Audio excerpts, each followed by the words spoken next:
Autre anniversaire dans l'industrie, celui de BAMB, entreprise du port spécialisée dans l'agencement et l'ameublement bois haut de gamme. Une entreprise qui va fêter le mois prochain ses 30 ans et qui confirme son implantation sur le marché réunionnais.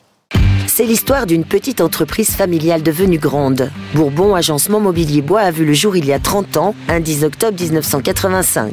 Alain Goupil a participé au début de l'aventure. Le responsable de production est aujourd'hui la mémoire de l'entreprise. Il y a eu beaucoup de chemin de parcouru puisque nous avons commencé en 85 avec 2 combinés et une scie à ruban. Donc on est à la 4e génération de machines et d'investissements par conséquent. Et cela prouve aussi qu'on est dans un métier qui évolue beaucoup et très vite. Et il faut faire ce qu'il faut pour rester au niveau de la tête du train. Et sinon, on regarde le train passer et ça serait dommage. En 2013, à l'heure de la retraite, son fondateur vend l'entreprise à C2A. Le groupe né aux Antilles est spécialisé dans l'agencement et l'ameublement haut de gamme. Jean-Philippe Aubourg, depuis 22 ans dans le groupe, prend alors la direction de l'entreprise réunionnaise. Nous avons simplement évolué dans une continuité et dans la même stratégie que BMB avant l'arrivée du groupe C2A. Aujourd'hui, vraiment, notre chemin de direction, c'est le mobilier sur mesure avec une fabrication 100% locale. On se devait de garder l'ensemble du personnel, chose qu'on a faite. Pourquoi se séparer d'éléments qui sont qualitatifs et de bons ouvriers? Donc nous avons gardé tout le monde, tous les salariés, et nous avons même récemment embauché 4 personnes supplémentaires depuis août 2015. L'entreprise compte aujourd'hui 22 personnes pour un chiffre d'affaires de 2 millions d'euros. Parmi les dernières recrues, Kevin O'Haraud, 18 ans. Le jeune homme vient de passer son bac pro de technicien menuisier agenceur. C'est son premier CDI. Je fais la découpe des panneaux médium, épaisseur 19, pour un meuble d'agencement qui va être ensuite laqué. On reçoit la fiche de débit de l'ouvrage. J'entre toutes les dimensions dans la machine. Et lui, il fait l'optimisation avec le moins de pièces possible. En contrat depuis une semaine, lui aussi, Jimmy Bourrigaud pilote ce jour-là la plaqueuse de champ pour la même commande, 150 éléments de mobilier. La fonction de cette machine, c'est de cacher la partie bois debout, on va dire, du panneau. Donc on vient y plaquer une matière, donc ça peut être du PVC, comme du stratifié, comme du bois. Et ensuite, sur toute la longueur de la machine, il y a différents outils qui servent à égaliser en fait le panneau en soi, à faire la finition. Les anciennes machines ont des réglages beaucoup moins précis. Et du coup, celle-ci, elle peut travailler jusqu'au 10e, voire le 100e de millimètre. Donc on peut régler à un point qu'au final, il n'y a pas besoin de repasser à la main. La finition est presque nickel.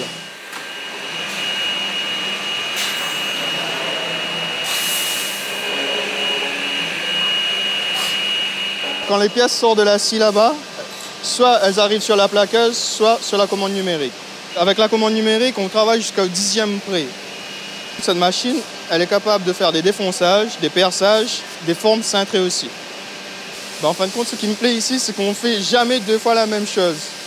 Donc, moi personnellement, je fais vraiment beaucoup de choses dans l'entreprise, que ce soit sur la scie, je suis vraiment polyvalent, la plaqueuse, la commande numérique, les machines à bois, je suis apte à travailler sur toutes ces machines. Et c'est ça qui me plaît, de pouvoir toucher un peu à tout, quoi. La polyvalence est une des clés, à mon avis, de la durabilité d'une entreprise, parce que la polyvalence, elle doit s'exercer à tous les niveaux. Aussi bien sur le marché, donc on fait des marchés privés, des marchés publics, de l'unité, de la petite, de la moyenne, de la grande série. On fait du massif, on fait du panneau, on fait des matériaux modernes, mais la polyvalence, c'est aussi la polyvalence dans la qualification et la compétence des ouvriers. Les ouvriers doivent être aussi polyvalents. C'est pour ça que nous avons à cœur à ce que chacun d'entre nous puisse éventuellement compléter ou renforcer son collègue dans quelles que soient les phases d'opération qui se présentent au niveau de l'entreprise.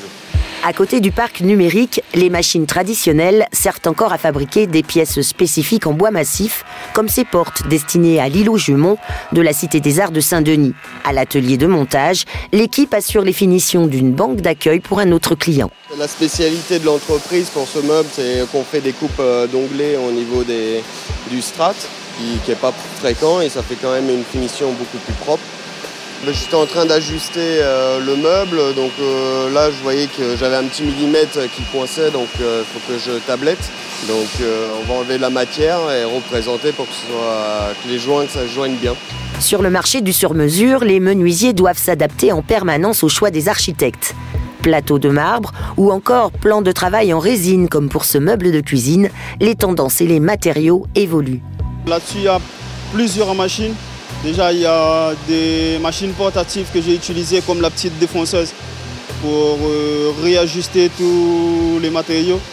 Et ça a été fait aussi à la scie à format pour faire les coupes pour les assemblages. Et ça a été fait aussi à la CN, à la scie numérique, pour faire tout ce qui est défonçage pour les éviers et le contournage autour pour les collages des rayons. Ça a été fait en plusieurs ajouts, mais comment dire, pour avoir ce résultat-là, il ne faut pas stresser au moment du collage. La particularité de l'entreprise, c'est de travailler essentiellement avec des architectes. Nous ne sommes pas architectes, nous sommes fabricants de mobilier. Donc on exécute et on fabrique du mobilier par rapport à leur savoir-faire, à leur design. Donc nous travaillons pour des marchés publics, à peu près à 50% de notre fabrication, et puis pour des marchés privés, donc des boutiques, des agencements, des restaurants, des hôtels et un petit peu de particuliers, mais qui passent par l'intermédiaire d'un architecte.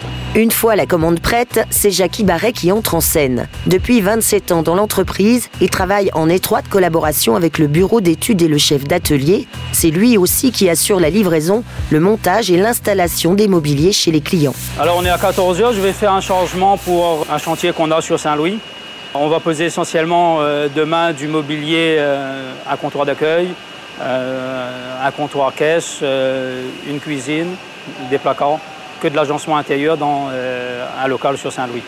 Donc on charge la veille pour profiter de la route le matin tôt pour éviter les embouteillages et gagner un peu sur notre emploi du temps. Il y a une première prise de cote qui est faite par les bureaux d'études. J'ai un rôle après l'étude, quand le marché arrive à bon point, de faire tout ce qui est relevé technique pour faire en sorte que le mobilier qui est fabriqué en atelier arrive sur le chantier, qu'il puisse être posé conformément à la demande du client et à l'état du terrain. Depuis quelques mois, nous avons un nouveau logiciel qui permet de communiquer directement entre le dessin, proprement même, et les machines numériques, qui nous permet de gagner du temps au niveau de la production. Ce type de banque d'accueil-là, il y en a plusieurs qui sont réalisées à La Réunion. Celle-là avait une petite particularité, c'est par rapport à l'encastrement du poteau existant. Donc on a tout fait pour que le poteau soit le plus proprement encastré, pour que ce soit le plus joli possible, quoi. Positionnée sur le marché du haut de gamme et de la petite et moyenne série, l'entreprise a décroché les chantiers les plus prestigieux du moment.